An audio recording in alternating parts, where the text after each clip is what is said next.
Now stretching across 20 states, smoky air plaguing some major cities still as it drifts south from Canadian wildfires. However, as ABC's Rita Roy reports, there is some relief on the way. From lingering haze in New York City to barely visible bridges in Philadelphia, a thick, massive plume of smoke still shrouding major cities in America.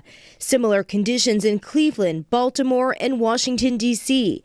A so-called Code Purple issued in the nation's capital, signaling hazardous air quality. They told me it was Code Purple. I thought it was getting better. So we're not even used to this language to deal with this type of air quality. Poor air quality extending as far south as Atlanta and Memphis and as west as St. Louis and Indianapolis. In Harrisburg, Pennsylvania, the air quality index hitting 491 on the 1 to 500 scale, even worse than New York City's 484 on Wednesday.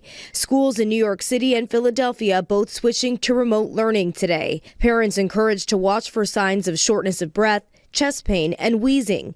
People urged to stay indoors or mask up. This is our old friend, one you never want to see again, perhaps, but this mask can make a difference.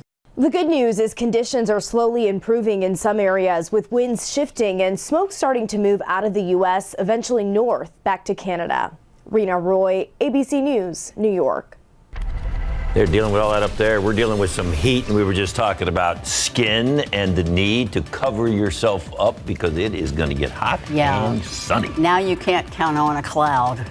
No, you really can't. I mean, there's a couple there off in the distance, but there's not much. We're not going to get much shade, period, over the next 7 days. And temperatures are just going to skyrocket.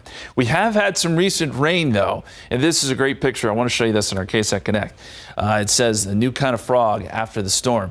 You know, I was going through and kind of trying to compare pictures. I think, and I'm not an expert on this is a gray tree frog. Folks at home, if you know more about frogs than I do, let me know. Email me or go on social media and let me know what you think. But that's what it looked like to me. Anyway, Gordon, thank you for sending that in. And if you saw RJ's story yesterday, yes, the frogs are out.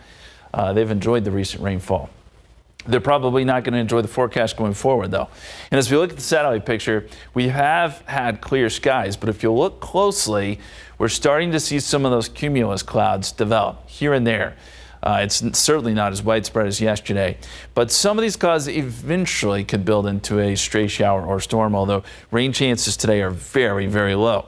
90 right now in San Antonio, 91 Pleasanton, 88 Hondo, 93 out in Del Rio, and 97 in Cotulla. It is going to be above 100 there today, our typical hot spot. 91 Gonzales, 89 right now in New Braunfels. And this is the important number. This is your feels like number. Already feels like it's 97 here in town, 98 Stinson, and 99 feels like number Pleasanton. Heat index jumps above 100 for everyone today. 98 at 5 o'clock. If you have evening plans, just know it'll be hot. With temperatures still holding in the 90s all the way through 8 p.m. It takes until probably after midnight for us to even drop into the upper 70s. So a warm night, too. Some more small rain chances tomorrow, and then the heat kicks in. Plus, we're going to talk about the tropics. What's going on there? We'll have the latest for you down in the Atlantic coming up in just a few minutes, guys. All right, Justin, thank you. An FDA advisory panel has voted to recommend an injectable drug to prevent RSV in infants and some young toddlers. The therapy is designed to be given in a single shot at birth or a baby's first season of RSV. It can also be given as a larger dose in a second RSV season in children who are highly vulnerable. Nearly every child before age 2 gets RSV. Most cases are mild, but in some leading cause of hospitalization among infants. In trials, the shot was found to lower the risk of RSV needing medical attention by 75% and the risk of hospitalization by 78%.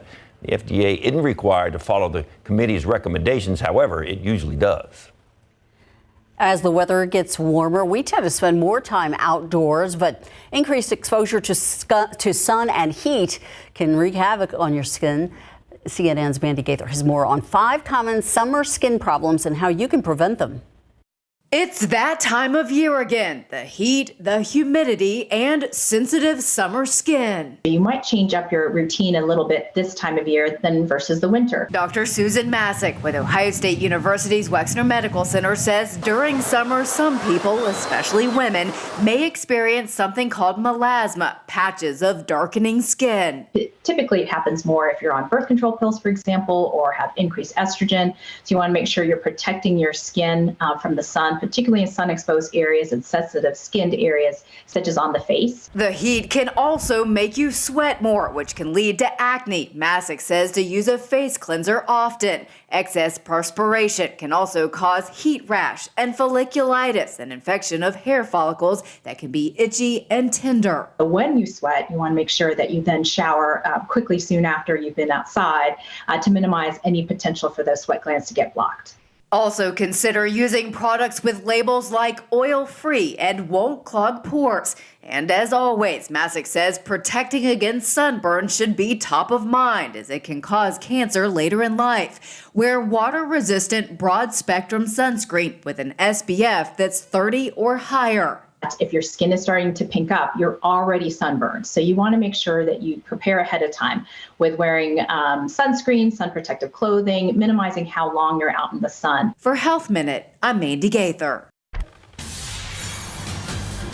As people schedule their summer plans, a lot of people are going to be using popular apps to find the best place to stay.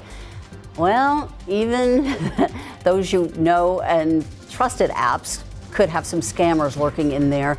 We have a warning as your summer travel season kicks off.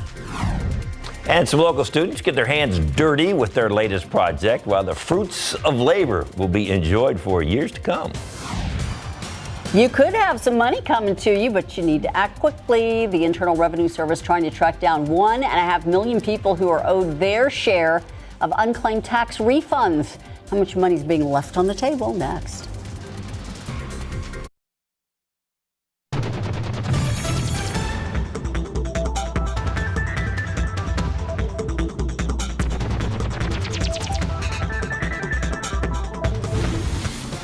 More than $1 billion, that's with a B, $1 billion. That's how much money taxpayers may be entitled to. The IRS says that money belongs to people who haven't claimed their refunds. This is for the 2019 income tax year. If you think you're owed, you have until July 17th to submit a tax return to claim your refund. If you don't make the deadline, the government gets to keep the money.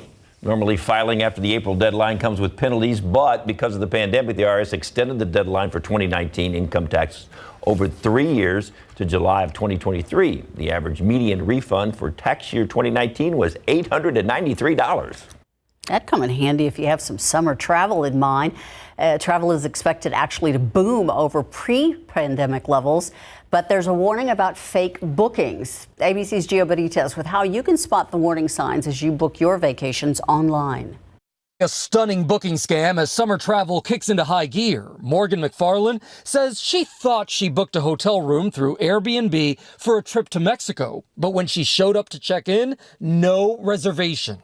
When I got there, I started speaking with the manager who was working, who explained to me that it was $15 more US a night, which I was like, I've already paid.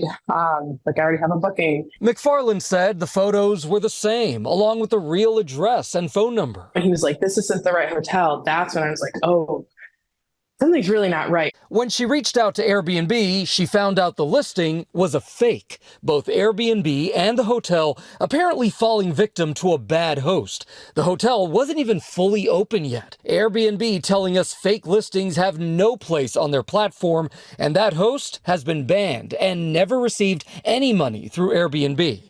Airbnb refunded McFarland, and the hotel gave her a new, real reservation.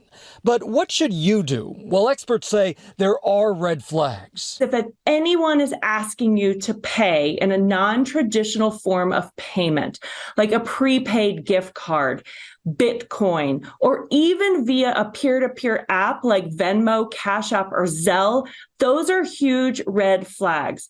Other expert tips: always book online with a credit card and look at the reviews. Find out what the actual hotel is charging for that room, and most likely you're probably going to get a better deal from the hotel directly anyways. And no matter how you book your rental property or your hotel, just make sure that you're calling that property in advance before you make that trip so that you don't get stuck, and make sure there is a reservation there. Gio Benitez, ABC News, New York.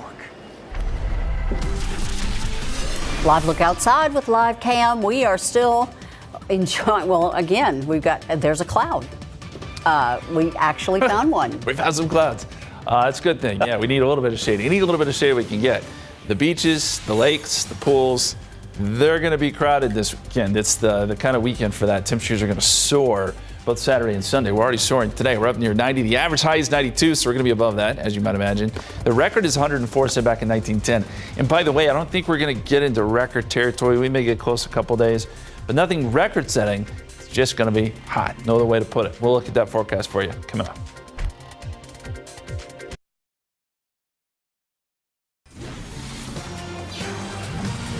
We're talking skiing over here. We're already talking about, Winter. Because look at that. Yeah. Is that right, 92? Yeah. Oh, thanks. It is. Remember when we were in the 70s at noontime not too long ago? Oh, we were doing so well. We were doing so well. It's we can only hang on to that for so long. Summer's here. It's, well, not officially, but our summer is starting to kick in, and we know temperatures are going to soar. Hey, one thing that's interesting is we've got to start looking at the tropics, right? We are in the tropical season. I'll tell you right now, there's nothing out there. There's nothing to worry about in the Atlantic. The Pacific's starting to get a little heated up. We're noticing some activity here, but nothing that is organizing at this moment. So we got the all clear here, but what is pretty fascinating is how warm ocean temperatures are. The Atlantic ocean temperatures here are in the 80s, mid 80s. This is setting some records for warmth. This is the warmest they've been in a long, long time.